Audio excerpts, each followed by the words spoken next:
MRN Crew Call on MRN.com is presented by Moneylion, the world's most powerful financial membership. Moneylion, here we roar.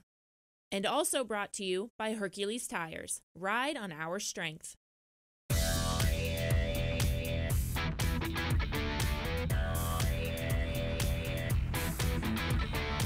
Yes, and welcome to the first episode in 2019 of Crew Call. I am Rocko Williams with MRN, and I am joined today in studio with Coach Horton. Coach Horton, athletic director for, I'll say, not only the athletic director, you are director of athletic performance for Rev Racing. Sorry for getting that messed up. Thank you for joining us on our first episode in 2019. Glad for you to have me back. Now, I know we look a little different. You know, we're missing Sammy Joe, my co-host, in season 1. But with season 2, I'm just excited to do things a little bit differently this year. Exactly. We're going to be a little bit more chatty. We're going to be less formal. We're going to be a little bit more informal. And we're going to really get down to some of the things that affect the pit crew as a whole. So. Well, sometimes you lose the better half, but we will soldier on. Well, we definitely did lose the better half in Sammy Joe. We know she's doing well. And like I said, glad to have you here. I mean, it's been an exciting Speed Weeks to say. You know, Speed Weeks just ended. You know, it is here this Wednesday, and we're already prepping for Atlanta. But we had a lot go on in Daytona, and I was there with you. Sum up your Speed Weeks and from your perspective, the best you can. Well, you know, we had a lot going on with our developmental program and our ladies pitting the Rick Ware number 52 Winn-Dixie Special there. And that took up a lot of my time, just making sure that they were prepared and just making sure that all the other pit crewmen who pitted for Chuck E. Fall and Excalibur pit crew. And we just made sure that we got everything right, you know.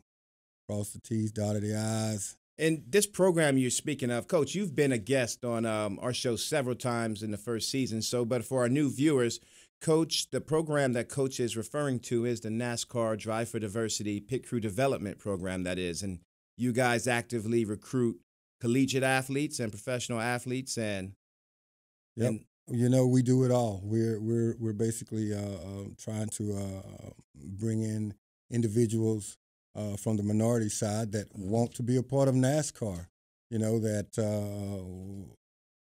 just, oh, yeah, that's exactly. I'm still rating on my trophy. Do I get a replica? We spotlight. You can find that episode for all our new viewers on season 1 on MRN on the archives, and we actually covered one of the combines that Coach Horton is referring to, as well as, in case y'all did not realize, Coach Horton was the former pit crew coach for Sterling Marlin, Dale Jarrett, Juan Pablo Montoya, and Elliott Sadler when he was balling. Yeah, when all those drivers were balling. We won quite a few races. I was, proud to be a part of those organizations, and it was a good career. Yeah, I can imagine. Which driver stands out to you the most? When you think back on all those drivers, or do they all resonate with you differently? Well, they do. They all definitely resonate with me differently because of the situations of which they were running. You know, they were all great drivers in their own right, but they all represented a different era for me as a pit coach, you know, and so it was a good 11, 12-year run. And it's funny you mentioned that because I feel like the pit crew, well, I know for a fact that the choreography of the pit stop constantly, is evolving. And it recently just took another shift it just evolved one more time. Well, you know, with the 5-man deal from last year, we have really moved into another era of pit stops. When I came in 1998, you know, actually the carrier really was just getting established. And because the changes were actually putting the tires on, helping the carrier put the tires on. Mm-hmm. Well, you know, almost 20-some years later, the carrier is evolving again. Does that correlate with one of your drivers? Was that Sterling Marling they were doing that at, or was that with Dale Jarrett? Which driver was it before that? Well, I mean, you're not talking about when you came in. That's one of my carriers. No. Oh, okay. I'm not talking about your best carriers. Oh. You know, we're going to stay away from me. Well. We know what happened when you pitted the first time for us. You taught me well, and you taught me well, and that's it. I'm glad you mentioned that, Coach. I'm glad you mentioned that because, like I said, with us going from 6 to 5 crew members over the wall, it creates a lot of challenges, especially for that tire carrier and that jack man, to the point where I think it's changing the game. It's creating emphasis on two positions in particular where I feel like the tire changers always trumped everyone as the most important position on pit road. The tire changers, hitting those lug nuts off in 0.5 seconds or 0.8 seconds, under a second is very tough to do. And I don't think anybody can just pick up an air wrench and say, I'm going to be a tire changer. The same goes true with the carriers and the jackman, but more so now than prior with the 5-man. Do you want to, can you talk a little bit about that? Or? Well, from a coaching standpoint, last year, the pit coaches up and down pit road did an excellent job of trying to adapt to the 5-man pit stop with the personnel that they had.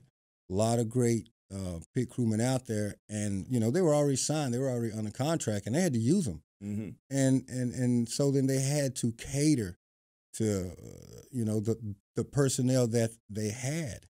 Now, going forward, I believe as a coach, you need to change some of that in the fact that you need to find the best crewman and run the best play. That's where that's going. So the plays that the teams chose to run to perform the pit stop was contingent on the personnel that you had. Exactly right. And that personnel was very good, and it needed to be that way. But going forward, there are better ways, I feel, from a coaching standpoint, that you need to find the athletes to run the best play.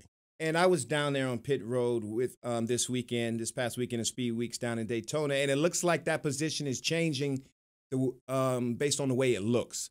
The physical characteristics of the individual carrier position. Being that there's only one carrier now, it seems like the body type that is, designed for that to be successful in that position has changed. Well, we're looking at that 6'1" to 6'3" linebacker type. And why? That weighs about anywhere from 220 to 240. Because, one, they can handle carrying both tires out and bringing them back.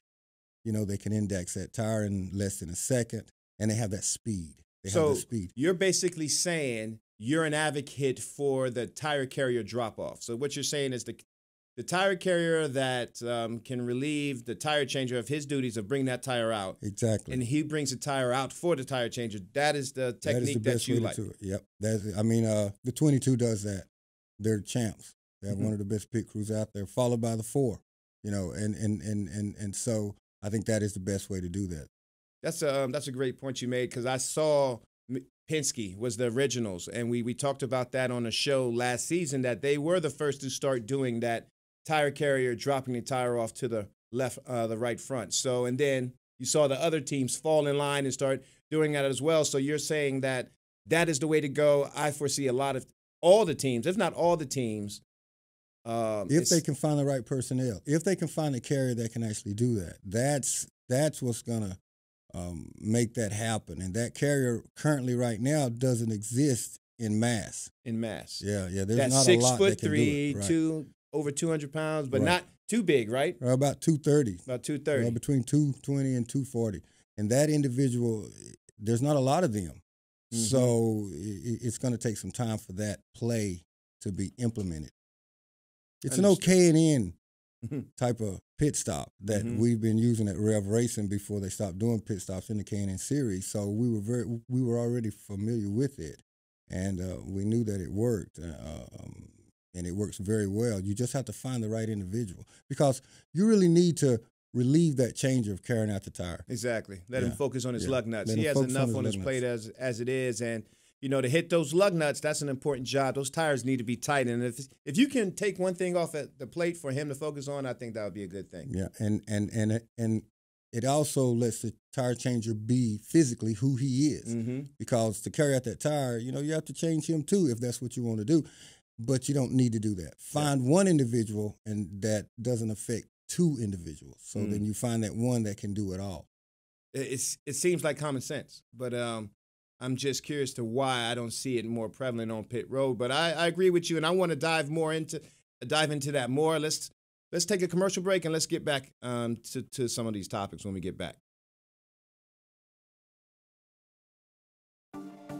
Next time those engines roar, don't just get pumped up. Get 5% cash back with Moneylion. Our members get 5% cash back on up to $2,000 in annual purchases of tickets to a NASCAR race from authorized ticket sellers.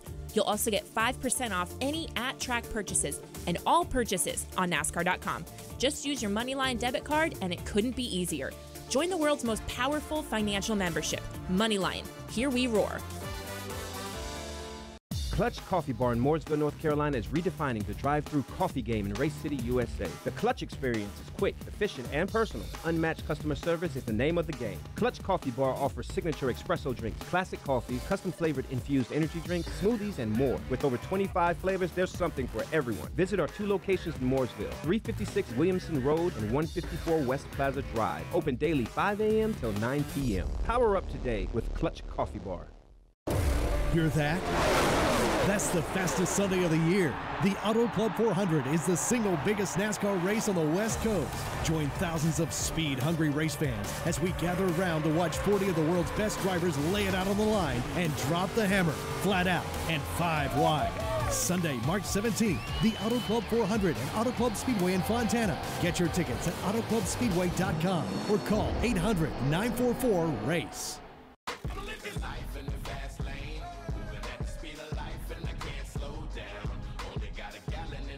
All right, and we're back with MRN Crew Call, brought to you by Moneylion.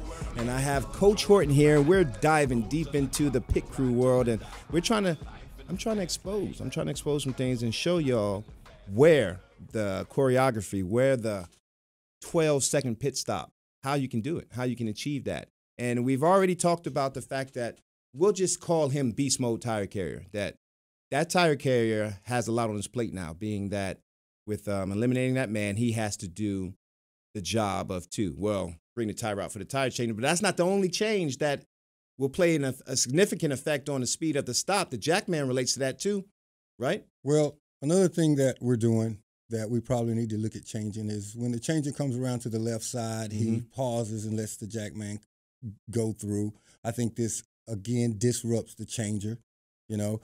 And Coach, for the new fans, I feel like this show is going to bring in a lot of fans who aren't racers, who grew up watching the sport. What Coach is alluding to is when you watch the pit stop, you're going to see tire changers. After they facilitate changing the tires on the right side, they will get up and they run around to the left side. At the same time, this technique that Coach is talking about, the tire changers are waiting to approach that left front tire and allowing the Jackman to run through before they approach the left front tire to hit lug nuts, right? And that's correct. Why do that in the first place? Well, one of the reasons is the Jackman was not used to indexing a tire. So last year they had to learn, immediately how to index a tire, and that was taking time. So then the best thing to do correctly was to give the Jackman a little more time to do his job. Now that Jackman has perfected that, has gotten better, you probably don't have to do that so much. So, and then now with the new Jackman being brought in now, they learn from the beginning on how to index the tire and jack the car. When you say the Jackman that's being brought in now, do you mean younger Jackmen, new recruits, or Jackmen that new recruits are training? The ones that the teams are bringing in and developing, they won't have this problem. Are you saying you can't teach an old dog new tricks? Well, you can. And it's obviously they have, because there was 12 seconds, there was some high 12s last year on a regular basis. So yes, there are some really good Jackmen that really caught on to that really fast. But going forward, that's going to have to be the norm, and every top team needs to have that individual. And when they find that individual, and the way we time it from peg to index, and you're looking for about a 2.5 or less movement there from the time they peg it to the time they index that tire. And when you find individuals that can actually do that, then you don't have to let the Jackman through. The changer doesn't have to do that. So basically, if you're allowing the Jackman to run through, it's a changer. If you're doing that, it's basically to overcompensate for the Jackman's lack of his ability needing, to index that tire. Needing more time, right. Needing more time to do his job. But again, in a choreographed move, for speed, you want to affect as less individuals as you can. So when the changer has to give away to what he's doing to help the jack man, you're losing time because it's affecting the changer. You want the changer to be able to concentrate on hitting lug nuts on the right side, same thing on the left side. So you want to find individuals that can do those tasks so that he or she is not affected. Period. So that's going to change some stuff. But are you still seeing teams doing that more so? I mean, this year, we only had one race so far, right? It's the norm. It's the norm now to do the things that we're talking about. But it doesn't have to be the norm in the future. Is it the norm? It's the norm. Mm-hmm. I've watched. I mean, you know, we look at film every day. We look at every team, and you know, people, you know, that's what they're doing because right now it's probably the best way. But in the future, you want to eliminate I get what affecting the changer. Period. There's nothing wrong with the way they're doing the Absolutely not. Nothing wrong with it. No. But as far as turning it up a notch to perform at a higher level, to improve on those existing stops, you find athletes. These are things that needs to be done. If you can find the athletes that can take the some of the task out of what the changers are doing, you're going to have faster pit stops automatically. You're going to have that. I see. Well, I guess it's safe to say that the first true test of that will be coming this week in Atlanta. Being that Daytona doesn't really give you the best depiction of how your crews are going to be doing. Well, I could say that in the past. Mile and a half tracks, pit stops are very important. Very important. Very important. But what I did notice at Daytona was the fact that there were a lot of crew members that had to deal with elements of the car. And I say that because, you know, as a jackman and these no ride heights or whatever, these cars are so low. I noticed that on the right side of the car when teams were jacking, the teams that did really, really well, they only were doing that in one pump. Right. They were getting the car up in one pump. We call it upfront teams. You know, their setups are spot on. You know, setups, yeah. And I noticed that. Spot on. The chains are set, you know, and they've even worked on the cars where the stop is in the right place. All types of things that the top teams do that makes the pit stop better. And I say that in Atlanta because with us headed to Atlanta, I feel like we're going to see a lot more pit stops, more than what we saw at Daytona, being that track is very abrasive, and these crews are going to be put to a test. Well, I think where we were going with that too, you know, there was a lot of double pumps on the right side. Yes. From the teams running in the back. So, you know, you can't have that and have fast pit stops. Well, I want to show a video. We're going to take a break. And we're going to come right back. And when we come right back, I just want to jump right into the video that I'm talking about because I want to show our fans what that looks like. And when they're watching a race, they can pinpoint if a stop is going to be fast or slow based off of that initial movement on the right side. So let's just take a break and we'll come right back to that video and we'll show them what that looks like. All right. Whatever you drive, wherever you go, Hercules Tires will get you there, whether you're running on dirt or running a job.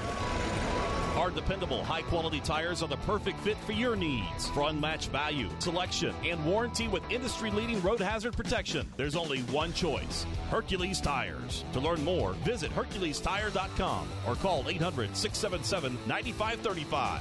Hercules Tires, ride on our strength.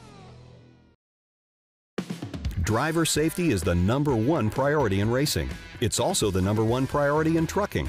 The Detroit Assurance Suite of safety systems helps to protect drivers, their trucks, and other motorists by helping to mitigate the severity of collisions. Active brake assist, adaptive cruise control, and lane departure warning, all bringing a new level of safety and protection to the road. Don't just want better business solutions, demand them. Learn more at demanddetroit.com.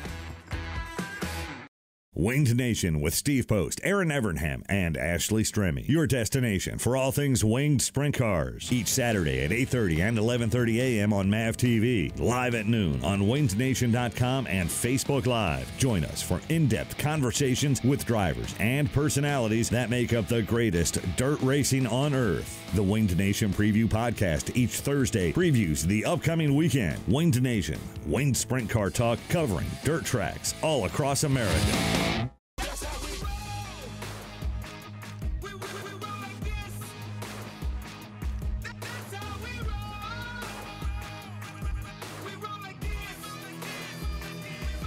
Like that song, Coach?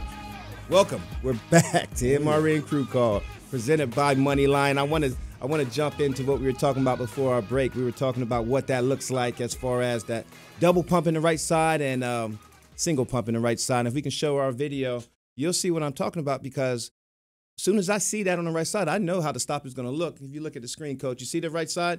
2 pumps. You see the 2 pumps on when he jacks it up? 1 pump goes straight to the tire. Exactly right. Exactly right. And that's indicative of the car setup. That pit stop with the 1 pump is going to be faster. It's just a matter of timing. And these are your top teams. That's the William Byron right there on the number 24. That Jackman Dustin lineback is a beast. He is definitely one to watch. He had the 18 with Kyle Busch. He had the 88 and the 95. All those are good cars. The only team that had a double pump was Matt DiBenedetto in the 95 team. Right. And that could be looked at. They're not a lesser team, but at the same time. Well, I mean, it's just a different setup to where they have to pump twice. Look at it. And that doesn't lead to fast pit stops, especially at the mile and a half. You're going to lose. You're going to lose out. At Daytona, it doesn't really matter that much. But in Atlanta, if you're double pumping that right side in Atlanta, it don't matter. You're not picking up any. You have no shot. No shot at picking up spots, and I think the crew members know that. They go into the race knowing that, okay, they check these tires. They know, oh man, this is going to be a double pumper, and they know that they're going to have a long day ahead of them, right? Right.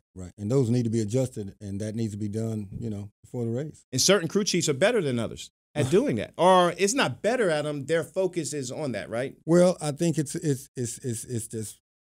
It's time, and it's how much time do they have to prepare that car to do pit stops. Okay.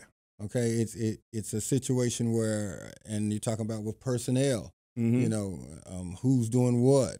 Are they concentrating on trying to qualify as opposed to trying to make the car ready for pit stops? So they might not have time to make those adjustments and get the car ready for the race. Well, it's not a top priority. Not a top priority. Not a top priority. But it is when you're losing spots on pit road, well, right? what happens is they finally get it dialed in, and when they get that dialed in and they pit, then it's not pittable for running up front, and that's where the problem occurs.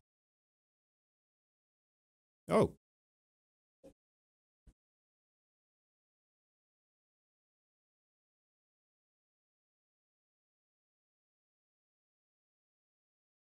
That's the setup on the car. We're talking about the chains, the length of the chains that actually pulls the rear end up when you jack the car. And if they're a little long, then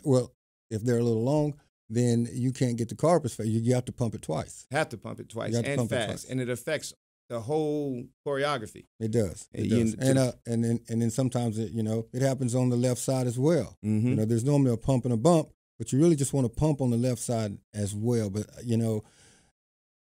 how that's set up and all this and all of that is above my pay grade. But we just asked when I was pitting, at Robert Yates or at Chip Ganassi, we let the crew chief know we got to have 1 pump. Yep. And they made the adjustments with those chains to make that happen. When I was working with some of the less competitive teams, we couldn't get it. We couldn't get it dialed in. I'm just being honest about it. And that's the way it was, whether it was time, whether it was personnel, whether it was priority, those things were occurring. Another thing occurs too is the studs. We want 2 turns on the studs, and sometimes, and we check them before the race. The studs. But why can't you have the studs right every time? Why are they not right? It takes a long time. It takes manpower to get those studs right all the way around the car. What do you mean? When the cars come to the racetrack, the studs are not right. Right. They're not right because those teams are concentrating on qualifying for the race. Okay. And a lot of times too, in the setup with the what they call the patch, how much the tire is connecting to the ground. And again, this is way above me. But they make that correction through the studs. So you have 4 threads showing, and you're not coming off. The changer is not taking those tires off. Under a second. Yep. No, it's not going to happen. So we know before the race that how fast we're going to do our pit stops, depending on those types of issues. Exactly. We know it's not going to be 13-second pit just stops. Like how the drivers say you can't go fast in a slow car. Right. You can't pit. You can't pit fast in an unpittable car. You can't. But But and unfortunately, sometimes they hit it, and we're running up front, and it's time to pit it, and we're going to do a 15, 16-second pit stop. Gonna happen. Yeah, we know it's not going to happen, and it's just one of those situations where, it's a downer.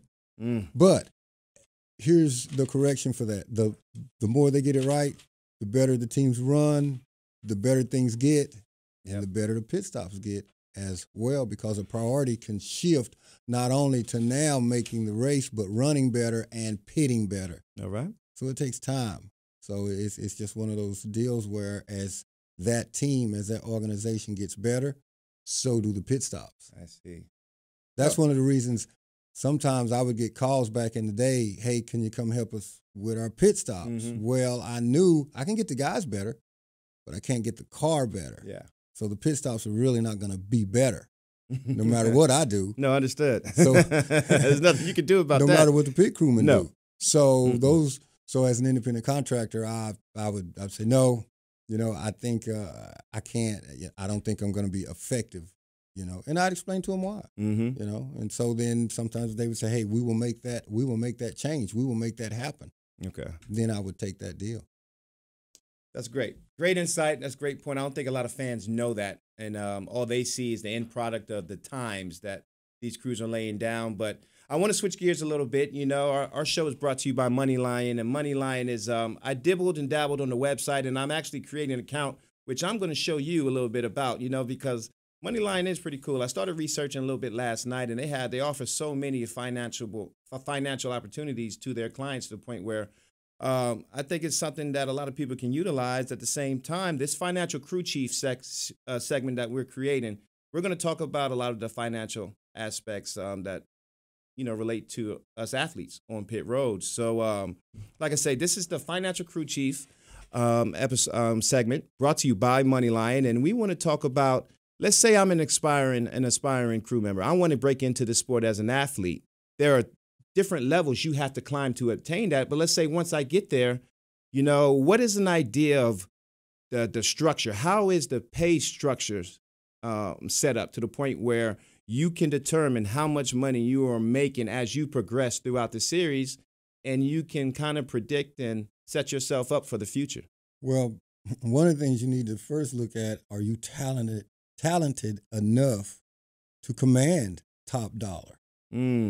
Every pit crewman I know thinks they are, but that's really not the case. Well, how do you know when you're top dollar ready? Well, back in the day, teams would raid each other's teams. How far back in the day? Oh, we're talking about 10 years ago. Okay, 10 years ago. Yeah, 7 to 10 years ago, because now most pit crewmen are under contract and 2 or 3 year contracts, and you can't just go from team to team like you used to.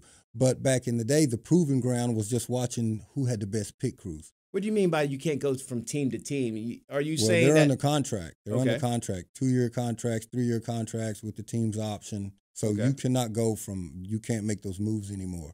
Back when I was pit coaching, you could. Matter of fact, one of the biggest breaks that I ever got was when the Rainbow Warriors left the 24 and came over to Dale Jarrett in the 88 with Barry Muse and that crew, and they brought me in to be the pit crew coach. So you were the second pit crew coach for the original Rainbow Warriors. You were the second. That's where I learned. That's where I learned what I learned, because they were so good. They taught me some things, and I have to be honest about it. And I taught them some things, but yes, I inherited that crew when they came over to Dale Jarrett. So they were big time at the time. So they were making a certain amount of money at the time. What about entry level crew members coming in? What can they expect to make it, or at least shoot to make? Well, like I said, back then, the salaries were 120, 130, and depends on who you're working with, or approaching $200,000. So, but now that's all changed. How so? Well, basically, most of the big teams have a developmental program, and they're bringing these individuals in and signing them to a developmental contract, and then signing them to a pit contract. So two different separate contracts. It's all in one, but it's broken down into two, to where they work in the shop and then they pit on the weekend, and they pit out of house teams. Okay. So then they're getting paid twice, and you're talking about a situation where if they prove that they can move up to the house teams, that's eventually where they will go, and then they will start making more money. On a developmental contract, so they're coming in with a full-time salary. Full-time salary. And we call that, in racing terms, shop job. Shop job. So you'll get a shop job. You get a shop job. And then you'll get a performance job, or I would say over-the-wall job. Over-the-wall job. Over-the-wall job. And that's a separate pay, and you combine that pay, and then that steadily increases as you improve and move up through the ranks. Along with the bonus of what the organization makes at the end of the year. So it's a pretty good deal. It's a pretty good deal. It doesn't pay. You're not getting the top. You're not coming in making six figures like you used to, because you don't have that experience. Okay, so these teams are pretty much getting smarter in a way by saying, hey, you need to prove yourself before we give you these six-figure high money deals. Right, exactly right. And as a pit crew coach, that is exactly the way it should be done. Okay. That's exactly the way it should be done, because what it allows us to do is to coach and train those individuals and move them along throughout the organization, and we know what we have for the future.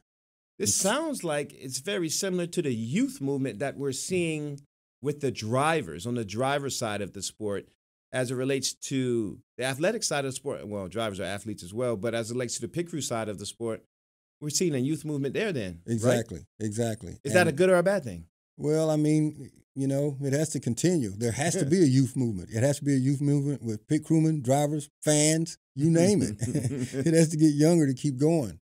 So it's a step in the right direction. It's funny you say that, because you have a lot of veterans out there now, and I see that a lot of them are retiring. A lot of them are phasing out, pursuing full-time careers and elsewhere, or within the sport at the same time, as an aspiring crew member who wants to make it to that number 18 team, to that number 2 team that's winning all the time, the 11 team. How do they get there? Well, it takes 3 to 4 years. And then what? 3 or 4 years of what? Practicing. Just straight practicing. Starting out with ARCA, the Truck Series, Xfinity, and then hopefully, if they have the talent, make it to the Cup. But that's not guaranteed.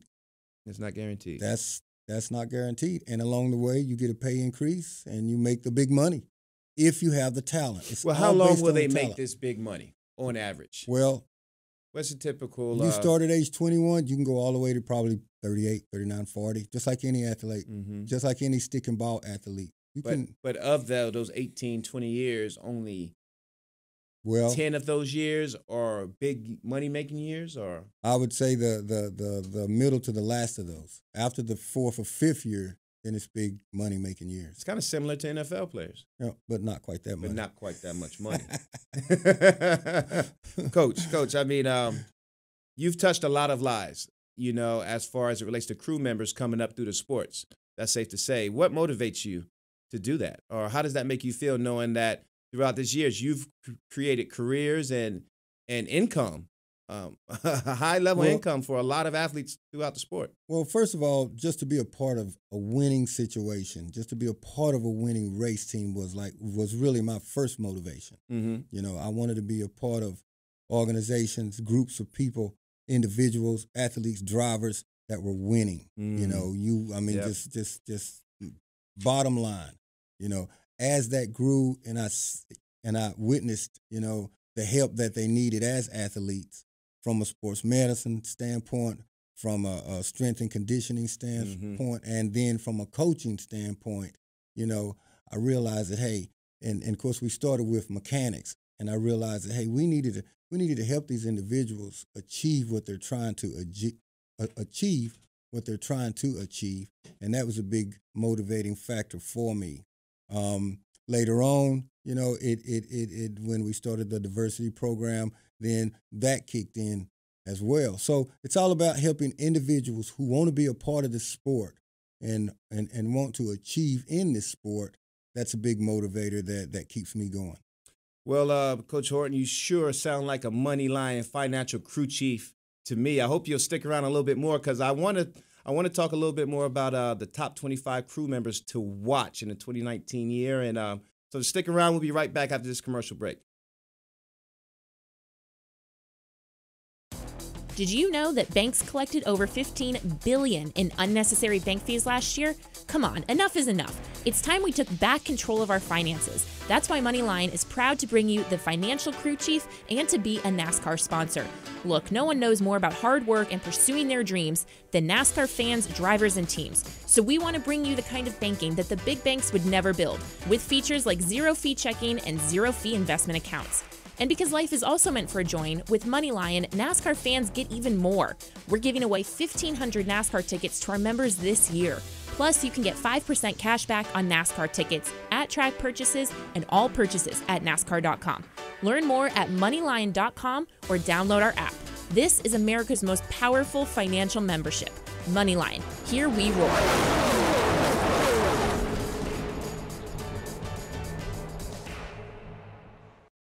Whatever you drive, wherever you go, Hercules Tires will get you there. Whether you're running on dirt or running a job, our dependable, high-quality tires are the perfect fit for your needs. For unmatched value, selection, and warranty with industry-leading road hazard protection, there's only one choice: Hercules Tires. To learn more, visit HerculesTire.com or call 800-677-9535. Hercules Tires, right on our strength.